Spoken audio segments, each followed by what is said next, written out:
What has happened to that drive? What is it that's really going to drive us to grow? What is it that's going to drive us to innovate? And that is again, like I said, one of our fundamental questions that we have to address. A better way of saying it. Okay. So if you'll notice, the scatter plot's all over the place, and so Porter forced a linear equation into it. Probably should have looked at some other things. Okay, probably should have done some logs, or who knows. But anyway, I'm not Porter, and so whatever he did. The p-value shows us the statistical significance, and what that means is that we're actually testing a hypothesis. We're seeing just how likely this slope is actually zero. And the lower this number, the lower this p-value, the lower the likelihood that the slope is actually zero. Okay, so we have a low p-value here. Even though the slope is a little bit low, it's not zero. So the slope is significant, but it happens to be very low. So not a whole lot of correlation, but it is statistically significant. I just wanted to point that out. Let's see our EA. Our EA, ours, here, I happen to have some notes for this, is the Chicago, Naperville, Michigan City EA. It's amazing how they go all over, and the Bureau of Economic Analysis includes these counties in our economic area. All the way out to Illinois, various Illinois counties, and I go to the next page, and then we'll see us. Here we are somewhere.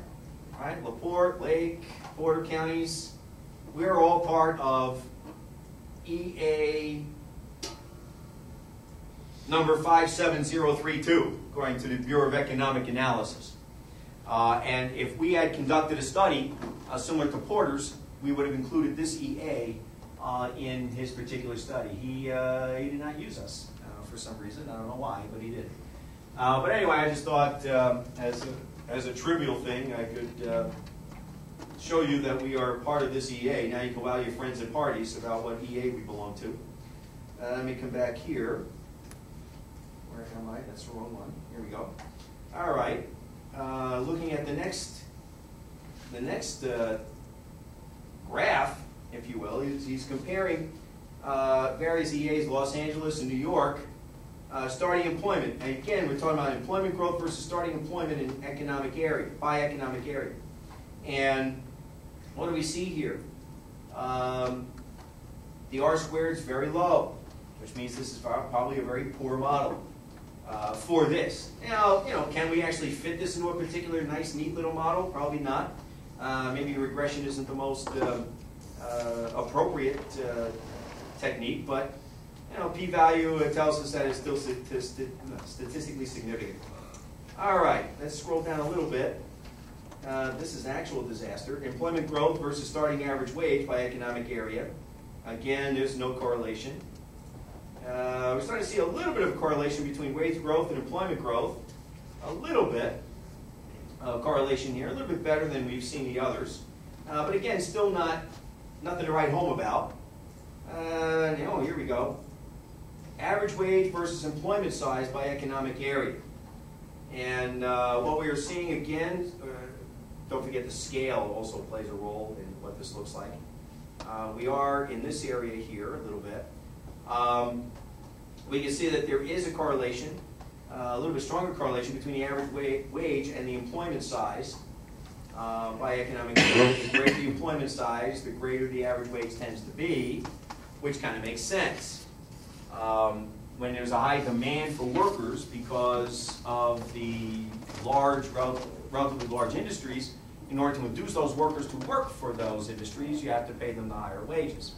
And so we do, it kind of matches economic theory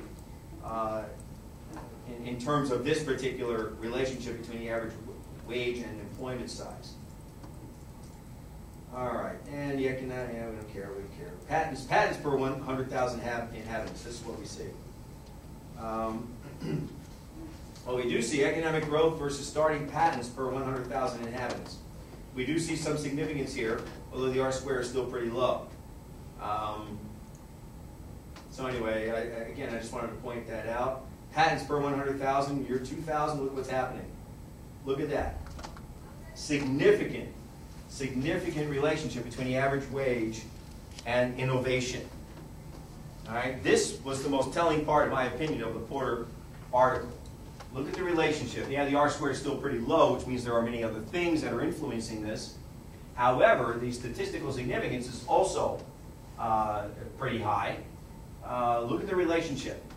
Average wage versus patents per 100,000 inhabitants in a particular economic area.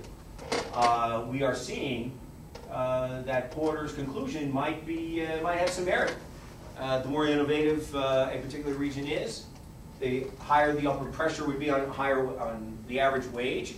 And what else does the higher wages correspond to within a particular region? Why is having relatively high wages desirable in a region, do you suspect? Dr. Berjanbak pointed this out in his input-output models with respect to higher wages. What's that? More disposable income, right? And what do people do with that disposable income? They spend it, exactly, sometimes with wild abandon.